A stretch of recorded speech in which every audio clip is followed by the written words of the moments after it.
तो ग्रेविटेशन के बारे में हम करने जा रहे हैं चर्चा, ठीक है मेरे प्यारे स्टूडेंट्स। चलो विदाउट वेस्टिंग टाइम हम शुरू करते हैं। और ग्रेविटेशन में अपने को क्या क्या पढ़ना है तो एक बार समझ लेते हैं इस पूरे चैप्टर में है क्या क्या। सबसे पहले हम लोग पढ़ेंगे एक सबसे important law, that is universal law of gravitation. Universal law of gravitation, ठीक है। उसके बाद हम लोग क्या पढ़ने वाले हैं, ग्रेविटेशनल फील्ड। उसके बाद हम लोग पढ़ेंगे gravitational field due to various mass distribution, ठीक है। फिर थर्ड पे हम लोग क्या पढ़ने वाले हैं, effect of altitude and depth on gravity. उसके बाद हम लोग पढ़ने वाले हैं ग्रेविटेशनल पोटेंशियल एनर्जी। उसके बाद हम लोग पढ़ने वाले हैं orbital velocity and escape velocity.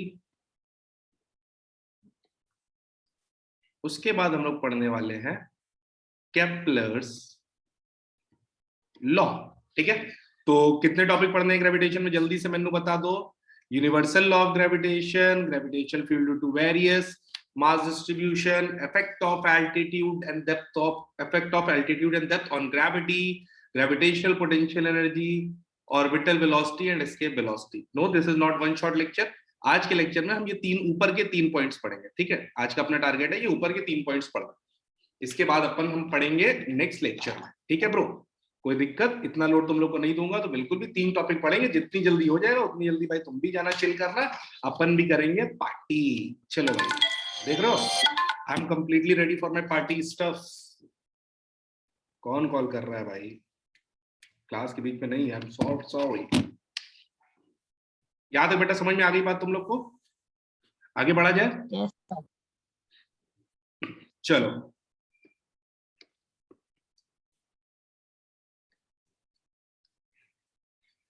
White colour नहीं, रात की बात है तो कौन सा कलर चलेगा?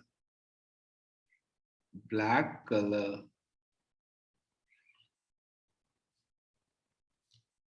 ठीक है चलो भाई, सबसे पहले हम लोग क्या पढ़ने वाले हैं, universal law of gravitation.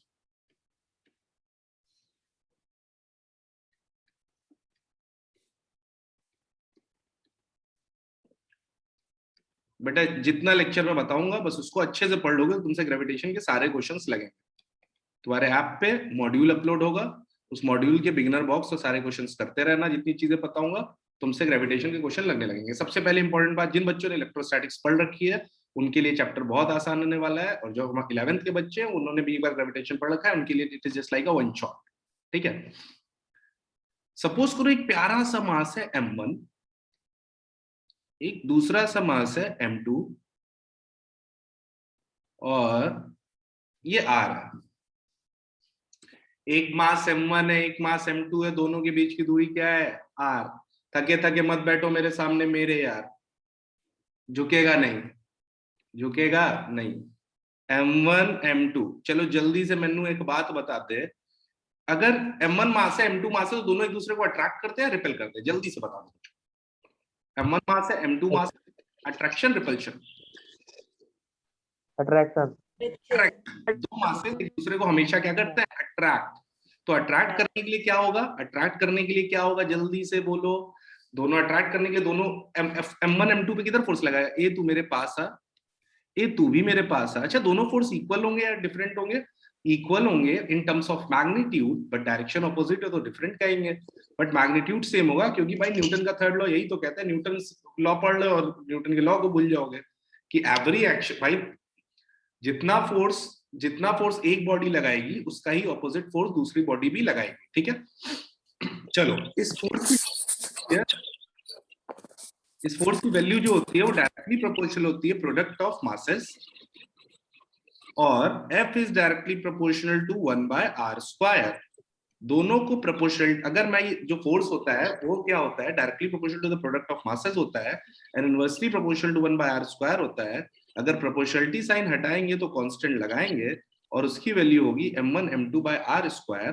Constant हटाया तो प्रोपोर्शनलिटी साइन हटाया तो एक कांस्टेंट लगाया और उस कांस्टेंट की वैल्यू हो गई g m1 m2/r²। कोई कष्ट वाली बात ब्रो?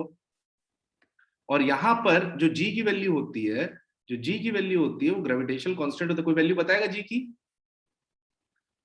कोई g की वैल्यू बताने वाला है यहाँ? 6.67 into 10 to the raise minus 11 Newton meter square per kg square. वाह वाह वाह वाह वाह वाह, शाबाश जान। Newton metre square by KG का स्क्वायर।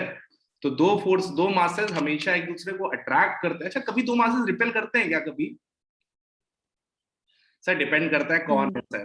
अगर मास सही है तो अट्रैक्शन है, मास खराब है तो रिपल्शन है। ऐसा कुछ नहीं होता है। Two masses always attract each other, याद रखना। चार्जेस नहीं है, चार्जेस रिपेल भी कर सकते हैं बट मासेस हमेशा अट्रैक्ट करते हैं, मासेस हमेशा अट्रैक्ट करते हैं। तो भूलने का नहीं, भूलने का नहीं और झुकने का नहीं।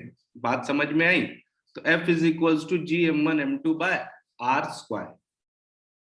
कोई कष्ट वाली बात? बच्चों समझ में आ गई बात तुम लोगों को? Yes, sir. Yes, sir. ठीक है। अच्छा सर, ये तो जो, अच्छा ये जो ये जो जी है ये क्या बताता है? मीडियम को बताता है कि भैया कैसा मीडियम है।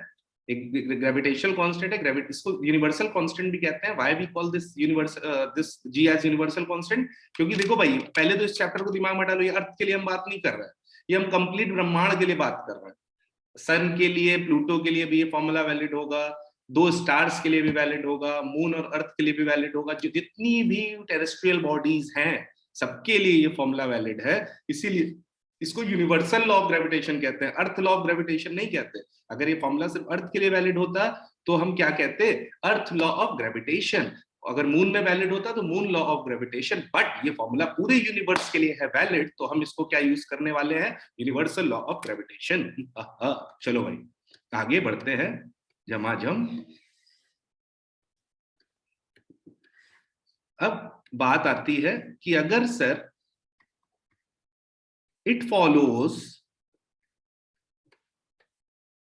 प्रिंसिपल ऑफ, कौन सा law follows? Principle of super position. अभी प्रिंसिपल ऑफ सुपर पोजीशन क्या होता है? आओ जरा देखते हैं मित्र।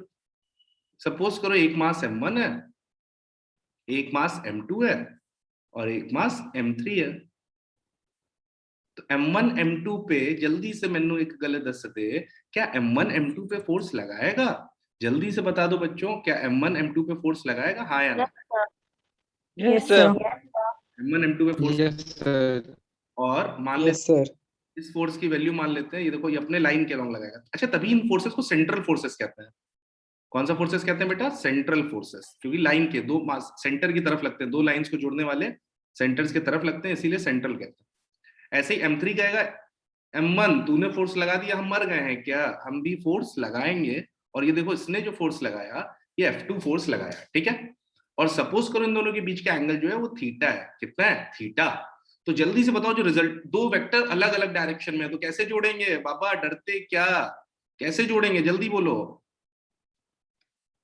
एफ रिजल्टेंट कहीं इधर आएगा और एफ रिजल्टेंट की वैल्यू क्या हो जाएगी? Under root f1 square plus f2 square plus 2f1 f2 cos of theta. तो यहां से मिल जाएगा सेन्योरिटा। बोलो हाँ या ना? आंसर एफ रिजल्टेंट निकाल लोगे कि नहीं? प्रिंसिपल ऑफ सुपरपोजिशन समझ में आया कि नहीं? प्रिंसिपल ऑफ सुपरपोजिशन क्या कहता है? प्रिंसिपल ऑफ सुपरपोजिशन बस इतनी सी बात कहता है कि किसी भी बॉडी पे जो नेट फोर्स होता है उसकी value under root f1 square plus f2 square plus 2f1 f2 cos theta होती है। वेक्टर सम होता है बाकी सारे फोर्सेस का, ठीक है। चलो भाई करते हैं सवाल। यहां तक समझ में आ गया? अगर सबको समझ में आ गया तो जल्दी से एक बार हैंड रेस कर दो। सबको समझ में आ गया तो हैंड रेस कर दो, फिर आगे बढ़ेंगे अपन। जल्दी से हैंड रेस करो, शाबाश, तेजी से, वेल डन, बहुत बढ़िया, नाइस। और तेजी से कर दो सब लोग, बहुत अच्छे मित्र। चलो आगे बढ़ते हैं। सिर्फ जानते हो सबसे इंपॉर्टेंट चीज, सिलेक्शन के लिए जो सबसे इंपॉर्टेंट चीज होती है वो होता है कंटेंट इकट्ठा करना। कंटेंट इकट्ठा करके अपने पास नोट्स के फॉर्म में अच्छे से रखो, टाइम मिले उसको कंपाइल करो, बस इतनी चीजें तुम्हें चाहिए। अभी हमारे पास बहुत टाइम है, देखो जेईई मेन भी टल गया है, मार्च में चला गया है, मार्च के एंड में चला गया इवन, या हो सकता है अप्रैल के फर्स्ट वीक में हो, नीट तो वैसे ही लेट है। तो मैं तुम सबसे बोलूंगा बच्चों कि अब सारा एक बार टॉपिक हो जाएगा तो हमारे पास बहुत टाइम होगा सब पे बेस्ड क्वेश्चन करने का और सबको बहुत अच्छे से पढ़ने का। तो बिल्कुल भी घबराने का नहीं है, और एक एक बार हर चैप्टर को देख लेना अच्छे से। ये देखो एक स्क्वायर है, ये 4 पिंकी बॉल्स हैं, डिंका चिका डिंका चिका डिंका चिका डिंका चिका डिंका चिका डिंका चिका ला ला ला ला ला ला ला ला। नाम दिया रे ए बी सी डी। चलो क्वेश्चन है, find the force on ball B. चलो जल्दी से बॉल बी पे फोर्स निकाल के दिखा दो। Your time starts now.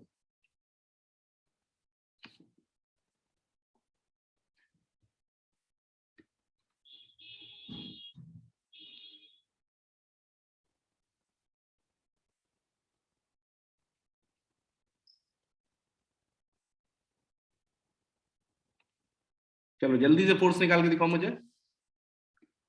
Simple, देखो इलेक्ट्रोस्टैटिक्स जैसा है, इलेक्ट्रोस्टैटिक्स जैसा है, घबराना नहीं। इस मास पे कितने फोर्स लगेंगे पहले मुझे बताओ, जल्दी से चैट बॉक्स पे लिख के बताओ कि इस मास पे कितने फोर्स लगेंगे।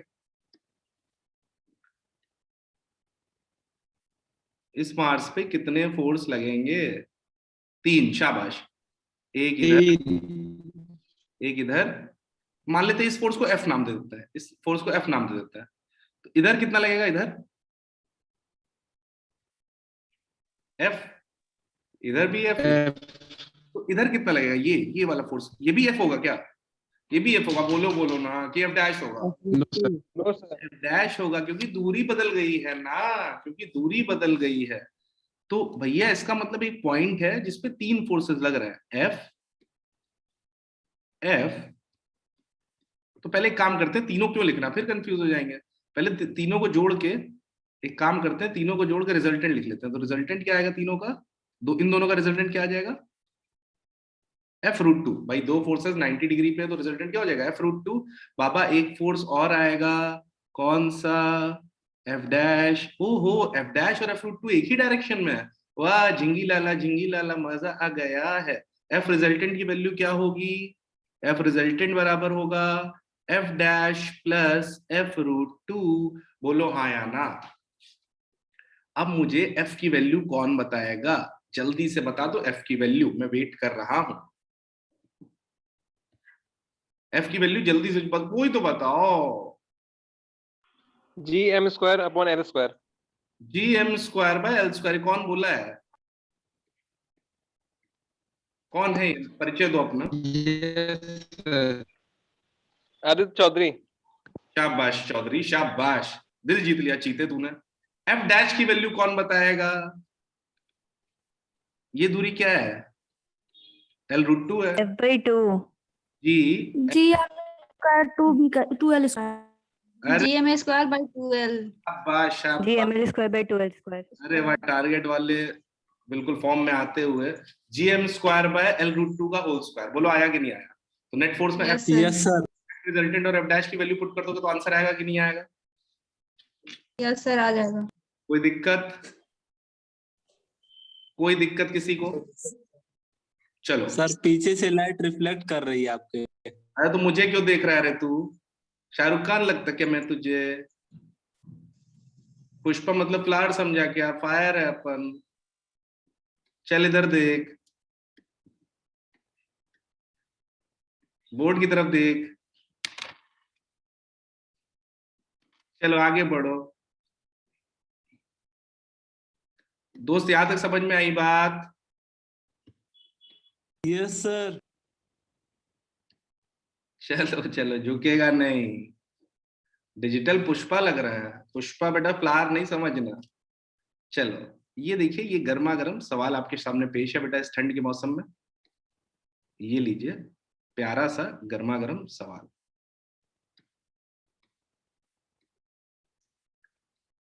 ये लो और मजेदार सवाल, वाह मजा नहीं आई रॉड में। ये कौन है? हमारी प्यारी रॉड, ठीक है। ज्यादा ही मोटा हो गया नहीं, थोड़ा पतला कर लेते हैं। ये रॉड है, इसका मास m है, लेंथ l है। इससे r दूरी पर एक छोटा सा m मास रखा हुआ है। चलो जल्दी से फोर्स निकालो m पे, find the force on mass m, जल्दी से निकालो।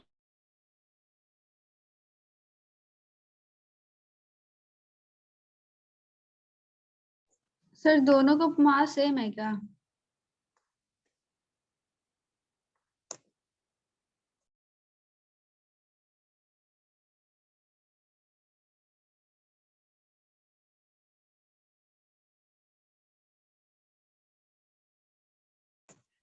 सर वॉइस नहीं आ रही है। तुम में से कितने प्रतिशत लोगों को लगता है कि इस पे एलिमेंट लिया जाएगा?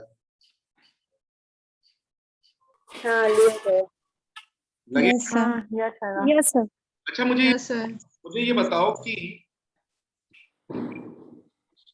जो रॉड छोटे वाले मास पे फोर्स लगाएगी, वही छोटा वाला मास रॉड भी तो फोर्स लगाएगा, हाँ या ना बोलो? Yes yes sir. इस मास से x दूरी पर जाके बड़ा प्यारा सा, बड़ा मजा आता है जब भी मैं एलिमेंट लेता हूँ। dx एलिमेंट ले लिया, बोलो आया कि नहीं आया? इस dx मास का जो, तो इस dx एलिमेंट पे जो मास होगा वो dm होगा, बोलो आया कि नहीं? अब मैं जो dm लिखने वाला हूँ, आधे लोग उसमें उड़नछू होने वाले हैं, मुझे पता है। dm बराबर lambda into dx, lambda is linear mass density, और लीनियर मास डेंसिटी को क्या लिख सकते हैं? m by l into dx। क्या ये समझ में आया? Yes sir. Yes sir. पक्का? इस dm की वजह से यस सर। फोर्स लगेगा, छोटा फोर्स df, और इस df की वैल्यू लिखने में बिल्कुल भी नहीं शर्माते, g dm into m upon x square. dm की वैल्यू पुट करेगा, df बराबर g m bye l into dx into m by x square. बोलो हाँ या ना? ये समझ में आ रहा है तुम लोगों को यार? मजे तो नहीं ले रहे हो तुम लोग? सर है सर। तो df बराबर क्या हो जाएगा? g m bye l into 1 by x square dx, और लिमिट लगाएंगे ऐसे 0 से f। x की वैल्यू कहां से कहां वेरी करेगी? जल्दी से बोलो, x की वैल्यू कहां से कहां वेरी करेगी?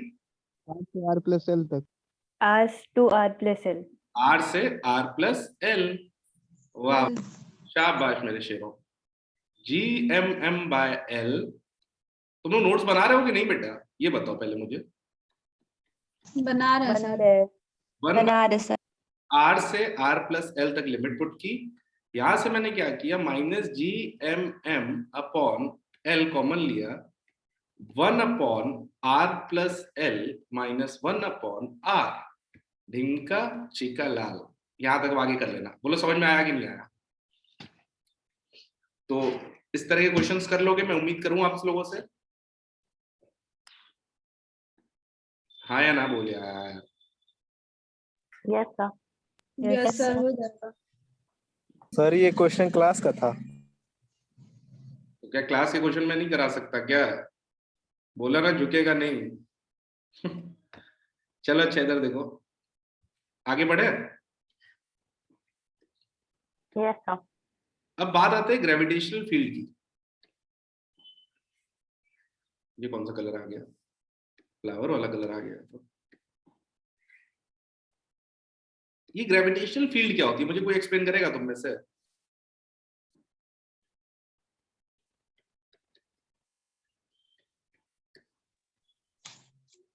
जिस एरिया में ग्रेविटी लगती है उस एरिया को ग्रेविटेशनल फील्ड कहते हैं।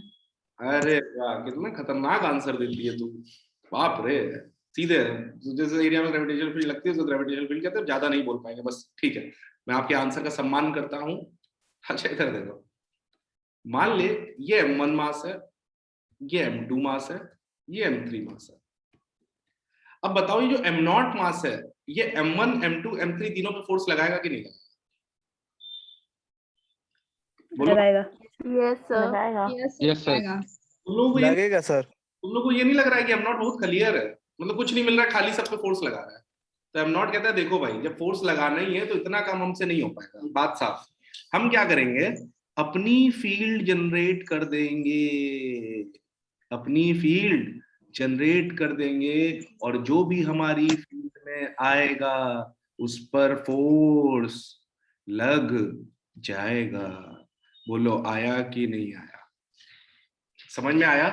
तो ग्रेविटेशनल फील्ड, सबसे पहली बात तो ये समझो, अगर तुमको अच्छे लेवल पे समझना है तो this is completely man made things, this is completely man made things. ये हमने बनाई है, क्यों बनाई है? To calculate the force, to calculate the gravitational force कह लो। समझ में आया? अगर तुमसे कोई पूछे ग्रेविटेशनल फील्ड क्या, दिस इज कंप्लीटली हाइपोथेटिकल। जैसे मैंने तुम सबको बताया है, सच्चाई क्या है? सच्चाई क्या है? सच्चाई फोर्स है, सच्चाई है फोर्स बच्चों, सच्चाई है फोर्स। फोर्स निकालने के लिए सब जो हम एक्स्ट्रा एफर्ट्स करते हैं, ये ग्रेविटेशनल फील्ड है। ग्रेविटेशनल फील्ड एक ऐसी चीज बनाई गई जिसकी हेल्प से हम फोर्स कैलकुलेट कर पाए। तो रियल जो फीलिंग है वो फोर्स है, जो रियल फीलिंग है वो क्या है? फोर्स है। मेरी बात समझ में आ रही है सबको कि नहीं? यस और नो बोलो। जैसे जैसे सपोज करो, मैंने बोला कि हमारे पास एक एम मास की बॉडी है, और मैंने अपने मन से A point, B point, C point. अच्छा एक चीज बताओ, मुझे एक छोटी सी बात बताओ कि मैंने तुमसे बोला एक छोटी सी बात कि आईआईटी बॉम्बे का या एम्स दिल्ली का कट ऑफ 600 700 नंबर है, 720 में एम्स दिल्ली का, और आईआईटी बॉम्बे में है सपोज करो 210 नंबर, ठीक है? तो मैं तुमसे बोलूं कि तुम में से कोई बच्चा है, उसका नाम है लालू, वो एम्स पहुंच गया, एम्स दिल्ली, तो बताओ उसके नंबर कितने रहे होंगे? 700 प्लस 700 प्लस। 900 प्लस बच्चा है टालू, प्लस एक बच्चा है टालू, वो आईआईटी दिल्ली पहुंच गया, आईआईटी बॉम्बे पहुंच गया, तो बताओ उसके नंबर कितने रहे होंगे?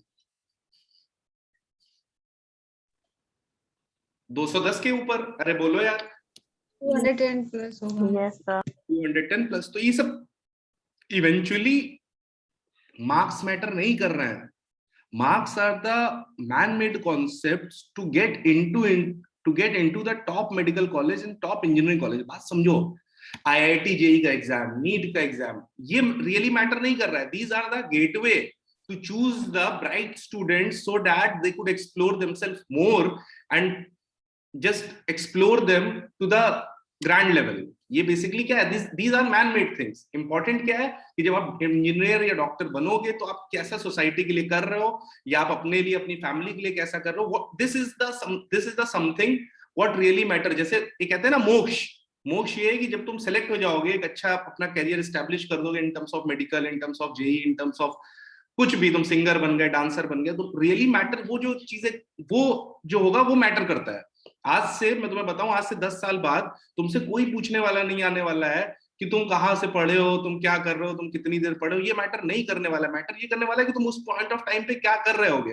देन यू विल रियलाइज कि जो सारा हाइपोथेटिकल कॉन्सेप्ट बना था, कोचिंग खेलना, online classes, these all are man made things जो हमें कहीं ना कहीं आसानी दे रही थी अपने ड्रीम्स और अपने गोल्स को अचीव करने में।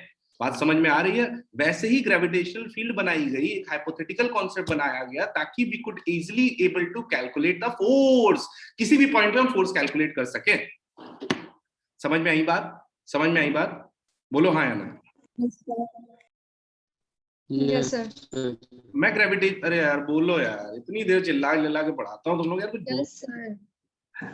बहुत दुख है। यस सर तब देखो शांत अंदर बैठे, कोई बोलता है, बगल वाली आंटी डांट रही है, मैं क्या करूं यार। इलेक्ट्रिक फील्ड की वैल्यू 2 है, इलेक्ट्रिक फील्ड की वैल्यू ये देखो, ओहो पहले ही मैंने निकाल के रखी है। जैसे जब मम्मी को सुबह पराठे बनाने होते हैं तो रात में ही आटा सान के रख लेती हैं, क्योंकि सुबह सुबह जल्दी अगर कहीं जाना है तो तुरंत पराठे बना देती हैं। तो जो आटा सान के रखा है वही ग्रेविटेशनल फील्ड है। बोलो आया कि नहीं आया? बोलो यार। तो अगर मैं तुमसे बात करूं, यहाँ पे ग्रेविटेशनल फील्ड 2 है, यहाँ पर ग्रेविटेशनल फील्ड 4 है, यहाँ पे ग्रेविटेशनल फील्ड 6 है, इसका मतलब ये हुआ सर, इससे फायदा क्या होने वाला है, आओ दिखाता हूं। इसका फायदा ये है कि अगर तुम्हें यहाँ पर इलेक्ट्रिक फील्ड 2 पता है, तो अगर यहाँ पे कोई 1 किलो मास रख देगा, तुम तुरंत बता दोगे कि 1 किलो मास पर जो फोर्स लगेगा वो 2 न्यूटन लगेगा। समझे? अच्छा बताओ, यहाँ पे इलेक्ट्रिक फील्ड की वैल्यू 6 है, तो मैं बोलूं मैंने यहाँ पर 5 किलो मास रख दिया, तो बताओ इस पे फोर्स कितना लगेगा ब्रो? प्लीज दिल मत तोड़ना। 6 न्यूटन।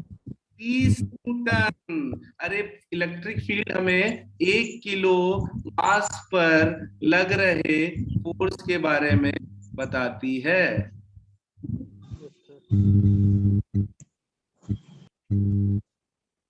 लग रहे फोर्स के बारे में बताती है। समझ में आ गई बात? Yes sir. जल्दी से नोट करो इसको, जल्दी से नोट करो। चलो अब मैं तुम लोगों से कुछ छोटे छोटे क्वेश्चन पूछता हूं, ठीक है? क्या इलेक्ट्रिक फील्ड सच में है या सूडो है? जल्दी से बताओ। सूडो। सूडो है। सूडो। मेरी है। इलेक्ट्रिक फील्ड मैं बोल रहा हूँ, आई एम सॉरी, बोलूँ आप ग्रेविटेशनल कर लेना। ये जो ग्रेविटेशनल फील्ड है क्यों पढ़ रहे हैं हम? मतलब काहे को?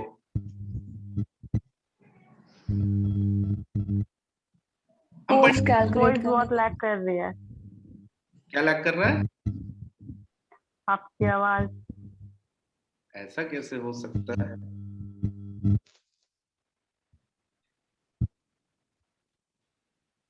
न। दूध कैसा है?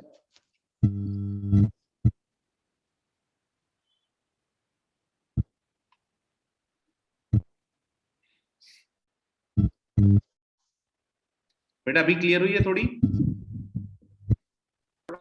बेटा किसी का माइक ऑन है? सब लोग माइक ऑफ कर लो बेटा अपना।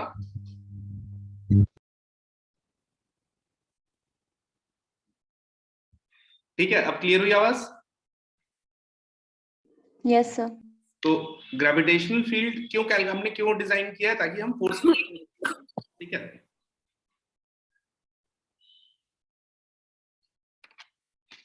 यहां तक बात समझ में आ गई? अच्छा मान लो ये प्लैनेट है,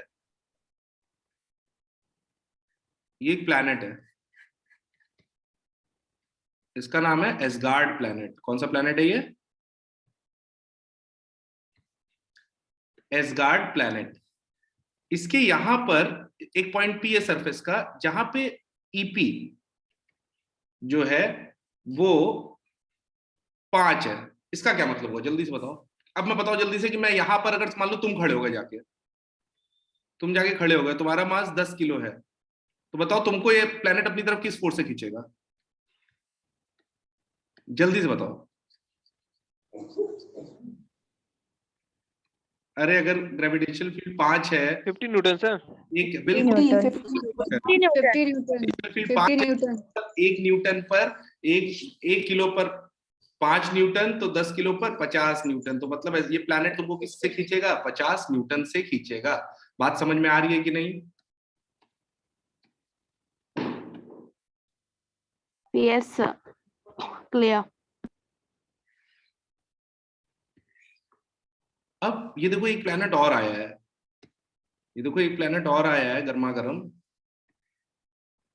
ये प्लैनेट है कुछ ऐसा, प्यारा सा नन्हा सा प्लैनेट आ गया, और यहाँ पर इस प्लैनेट के पॉइंट पी पर जो हमने ग्रेविटेशनल फील्ड कैलकुलेट की, उसकी वैल्यू आई 9.8 मीटर पर सेकेंड स्क्वायर।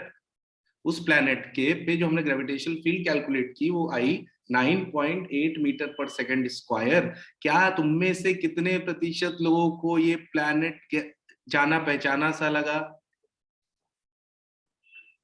यस सर, अर्थ। कौन सा प्लैनेट है ये? तो अपना 80।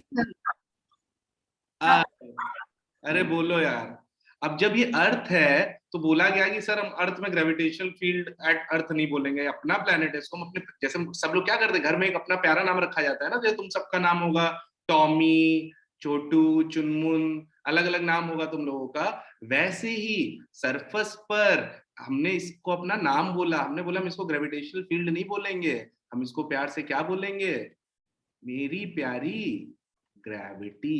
बोलो आया कि नहीं आया? बोलो आया कि नहीं आया? और तभी हम क्या करते हैं, ग्रेविटी जी होती है, तभी अगर एम मास रखा होता है तो हम कितना फोर्स लगा लेते हैं इस पे ब्रो, जल्दी बोलो। mg एम जी mg कि नहीं है? पक्का? तो जी की वैल्यू है, मतलब अर्थ के सरफेस पे जो भी खड़ा होगा उस पे, उसके 1 किलो पे जी न्यूटन का फोर्स लगेगा। तो अर्थ की बात है तो इसको हम किस नाम से बुला लेते हैं, अपनी प्यारी ग्रेविटी। यहां तक समझ में आई बात?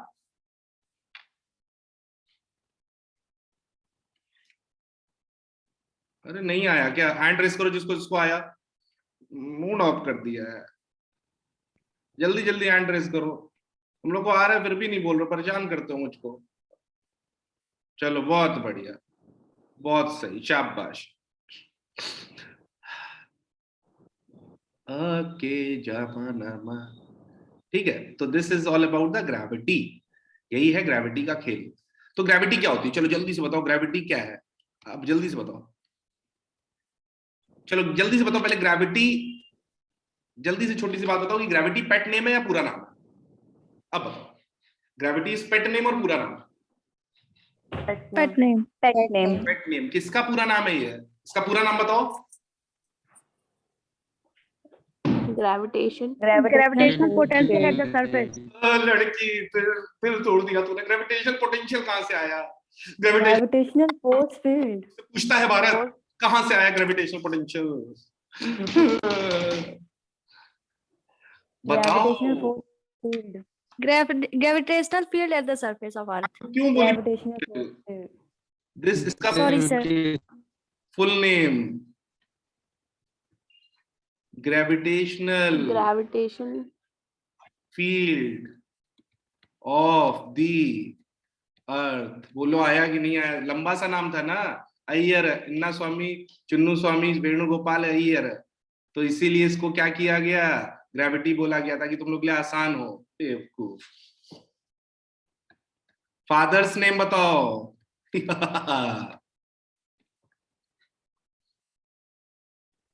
अब कॉमन आइजैक न्यूटन। क्या? न्यूटन। अरे वाह, शाबाश सर, आइजैक न्यूटन। चिन्ना स्वामी, मुत्तु स्वामी, नाना स्वामी, मुत्तु स्वामी, वेणुगोपाल अय्यर। अरे वाह, शाबाश, समझ में आई बात। फादर ऑफ ग्रेविटी कौन है? न्यूटन। मदर ऑफ ग्रेविटी क्या है?